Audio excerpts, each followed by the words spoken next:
रायबरेली में राहुल गांधी ने वकीलों को दी बड़ी सौगात। रायबरेली विजिट से पहले दी बड़ी सौगात। लखनऊ में विधायक पल्लवी पटेल ने की प्रेस वार्ता। वाराणसी मामले को लेकर की गई प्रेस वार्ता। लखनऊ में नेहा सिंह राठौर के खिलाफ एफआईआर दर्ज। पहलगाम हमले को लेकर बनाया था विवादित वीडियो। वाराणसी में आंगनबाड़ी नियुक्तियों में फर्जीवाड़ा बेनकाब। 5 अभ्यर्थियों ने लगाए फर्जी सर्टिफिकेट।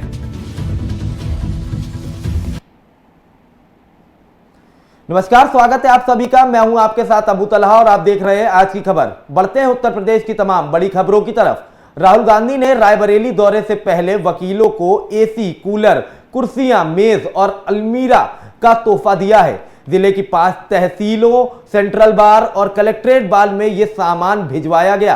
आज भूएमयू गेस्ट हाउस में बार अध्यक्षों को औपचारिक रूप से सामान सौंपा गया। बता दें, राहुल गांधी कल रायबरेली के 2 दिवसीय दौरे पर पहुंचेंगे। ये राहुल जी की तरफ से यहाँ ही नहीं, ये सारे 5 तहसील के जो बार हैं हमारे वकील जहाँ बैठते हैं, तो उनको राहुल जी ने अपनी तरफ से ये सामान दिया है। इसमें कुर्सियाँ हैं और कूलर है, अलमीरा है, टेबल है। तो ये सारी चीज़ें राहुल जी की तरफ से वकील लोगों को दिया गया। बार एसोसिएशन जो तहसीलों की है उसका दिया गया है। जो सेंट्रल बार को हम पहले से दे चुके थे, तो ये कलेक्ट्रेट बार है, जो 2 बार हैं, दोनों को भी हम सामान देंगे।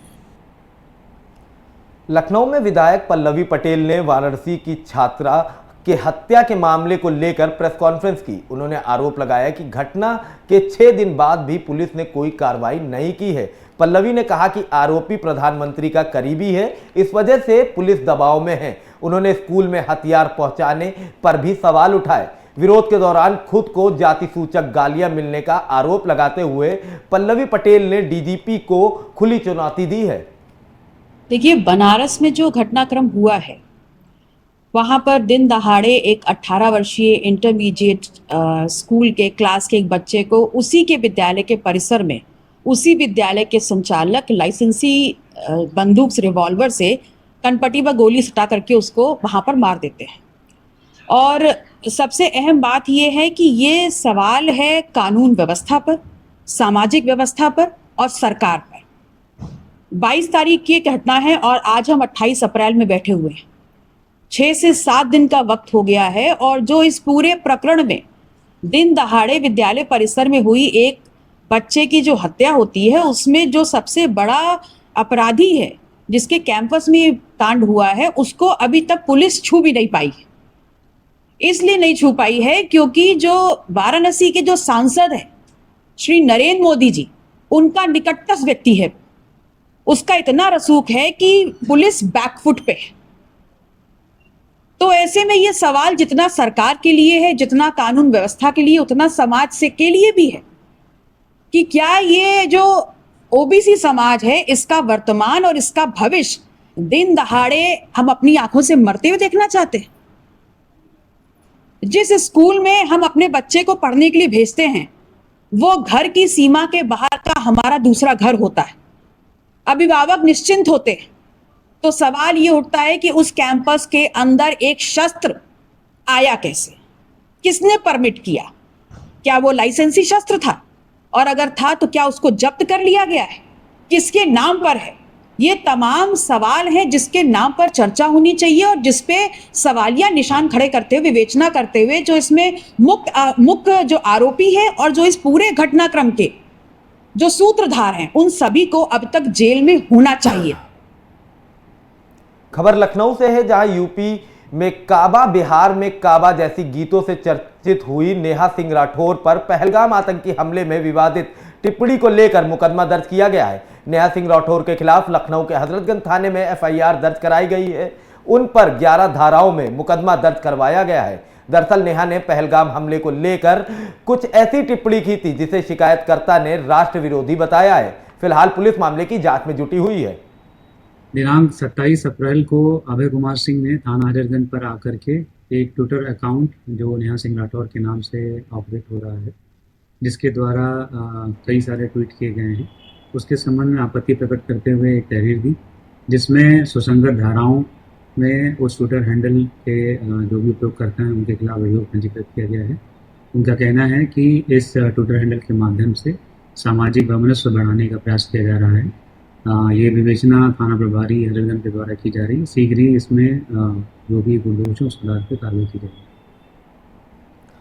वाराणसी में आंगनबाड़ी कार्यकर्ताओं की नियुक्ति में फर्जीवाड़ा सामने आया है। जांच में 194 में से 5 नियुक्तियां फर्जी प्रमाण पत्र के आधार पर की गई है। आरोपियों को नोटिस जारी कर 2 मई तक जवाब मांगा गया है। सवाल उठ रहे हैं कि ऑनलाइन प्रक्रिया के बावजूद गड़बड़ी कैसे हुई। नियुक्ति में उप मुख्यमंत्री ने भी कुछ को खुद नियुक्ति पत्र दिए थे। जनपद वाराणसी में हम लोगों ने 194 आंगनबाड़ी कार्यकर्तियों की नियुक्तियां करी थी। उनमें जो आय, जाति और निवास प्रमाण पत्र तहसील से जारी हुए लगाए गए थे, उसके आधार पर हम लोगों ने नियुक्तियां करी थी। नियुक्ति पत्र वितरण होने के बाद हमारे पास कुल 9 शिकायतें आई थी, जिसमें यह था कि कुछ के आय प्रमाण पत्र और कुछ के निवास प्रमाण पत्र गलत बनवाए गए हैं। ये संबंधित तहसीलों को भेजा गया था। 9 में से 5 प्रमाण पत्र गलत पाए गए, जिसमें 2 निवास प्रमाण पत्र और 1 आय प्रमाण पत्र। वहाँ से बताया गया कि यह मानक के अनुरूप इन लोगों ने जारी नहीं करवाया, या जो शपथ पत्र इन लोगों ने लगाया था वो गलत लगाया था। इसके आधार पर उनको नोटिस जारी कर दिया गया है। उनका जवाब 2 तारीख तक मांगा गया है। 2 मई तक जवाब आने के बाद फिर नियमानुसार कार्रवाई की जाएगी। खबर रायबरेली से है, जहां भाजपा प्रदेश प्रवक्ता मनीष शुक्ला ने एक राष्ट्र एक चुनाव पर कार्यशाला के दौरान बड़ा बयान दिया है। उन्होंने अखिलेश यादव पर निशाना साधते हुए कहा कि जब भ्रष्टाचार और अपराधियों पर प्रहार होता है तो वे उनका संरक्षण करते हैं। शुक्ला ने आरोप लगाया कि अखिलेश यादव दोषियों को समर्थन दे रहे हैं और उत्तर प्रदेश सरकार जीरो टॉलरेंस नीति पर काम कर रही है। राष्ट्र एक चुनाव को लेकर भारतीय जनता पार्टी ने एक अभियान लिया है और युवाओं के बीच परिचर्चा थी। एक राष्ट्र एक चुनाव से देश को क्या लाभ होने वाला है, देश की प्रगति और विकास को कैसे गति मिलेगी और अलग अलग चुनाव से क्या समस्याएं आती हैं, किस तरीके से आदर्श आचार संहिता के नाम पर जो कल्याणकारी योजनाएं हैं, जो विकास की योजनाएं हैं, उसमें अवरोध उत्पन्न होता है। जो तमाम कर्मचारी लगते हैं, सरकारी कर्मचारी, वो अपने मूल विभाग के कामों से उनका डाइवर्जन होता है और एक एक राज्य में 7-7, 8-8 बार चुनाव होता है। लोकसभा का होगा, विधानसभा का होगा, विधान परिषद का होगा, पंचायत का होगा, नगर पालिकाओं का होगा।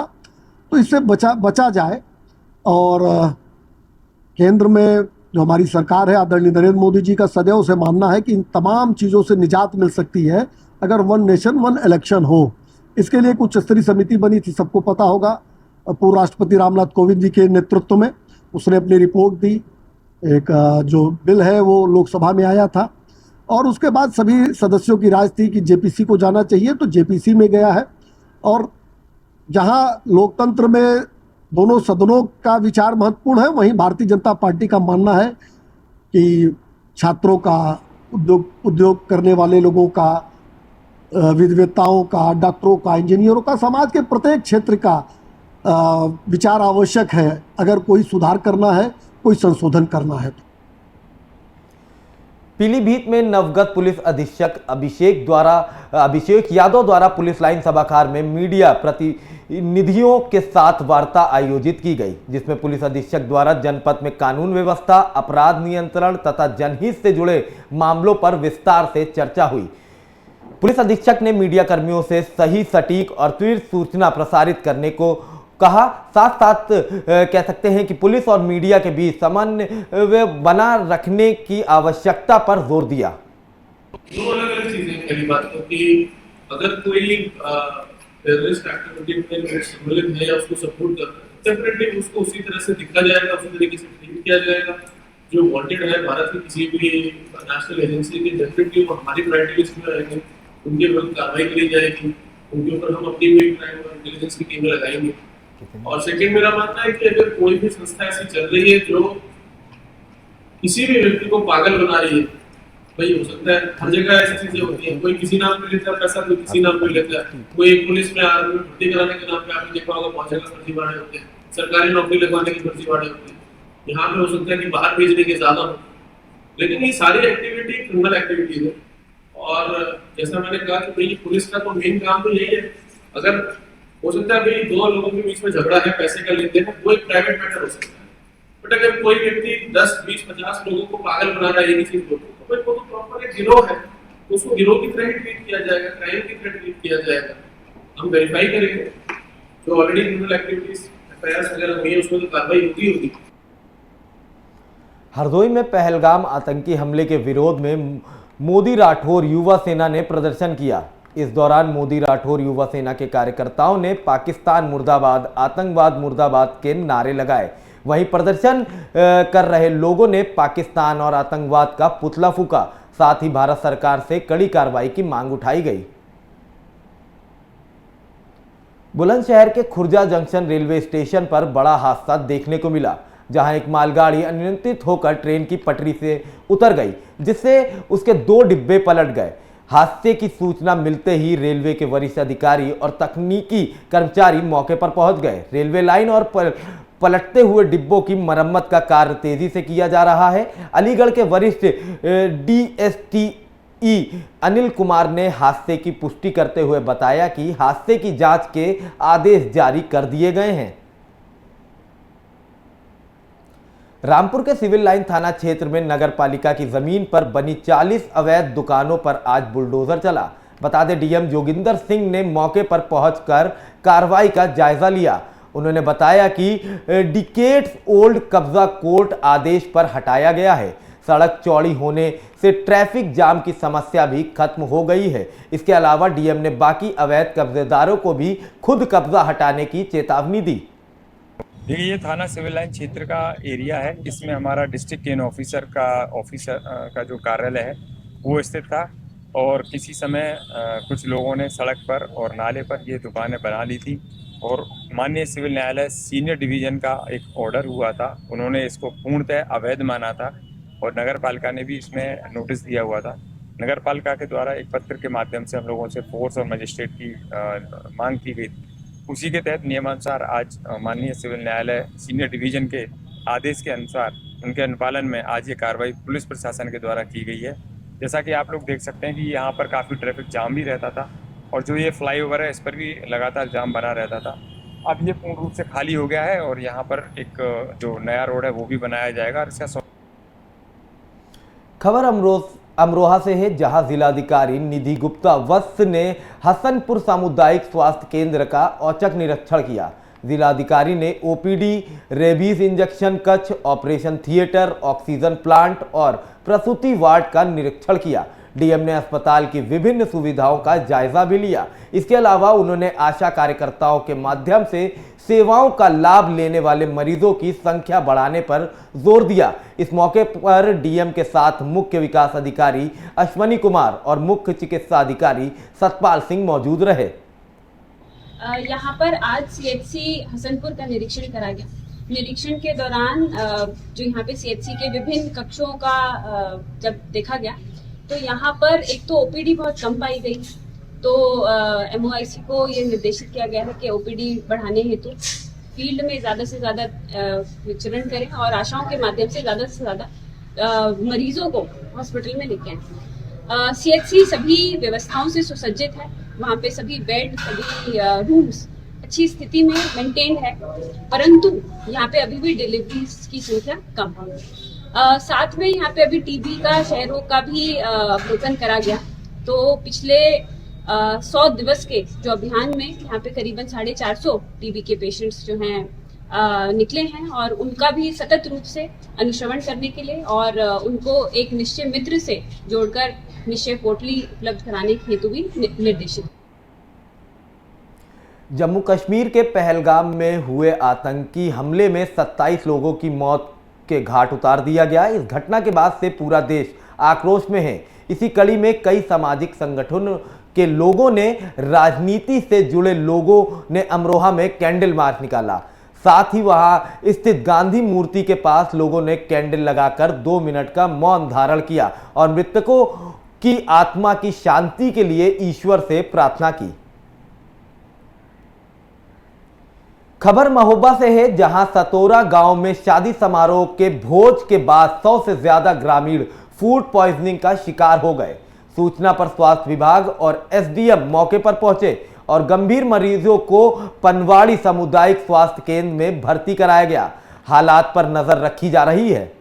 ग्राम सतौरा में सुबह हमारी एनएन बहन जी द्वारा सूचना मिली थी कि रात को श्री देवेंद्र यादव जी के यहाँ बेटे की शादी थी, तो उसके खाना चल रहा था। उसके खाना खाने के बाद जो कुछ लोगों को 10 शिकायत, उसमें कुछ लोगों को उल्टी की गई। तो अभी हमारी यहाँ टीम पनवाड़ी से सूचना प्राप्त हुई, तो अभी यहाँ सबका उपचारात्मक कार्रवाई कर दी है, सबको जांच करके दवाई दे दी है। स्थिति सामान्य, कोई भी रोगी। हरदोई क्षेत्र के 2 गांवों में 3 घरों में चोरों ने बीती रात अलमीरा बॉक्सों से सोने चांदी के लगभग 2 लाख के आभूषण सहित 53,000 की नकदी लेकर फरार हो गए। एक साथ 3 घरों में हुई चोरी की वारदात से इलाके में दहशत बनी हुई है। मामले की जानकारी देते हुए थानाध्यक्ष अनिल सिंह ने बताया कि घटना की जांच फॉरेंसिक टीम के द्वारा कराई जा रही है। जल्द ही चोरों को गिरफ्तार किया जाएगा। फिलहाल के लिए इतना ही। उत्तर प्रदेश की तमाम बड़ी खबरों के लिए देखते रहिए आज की खबर।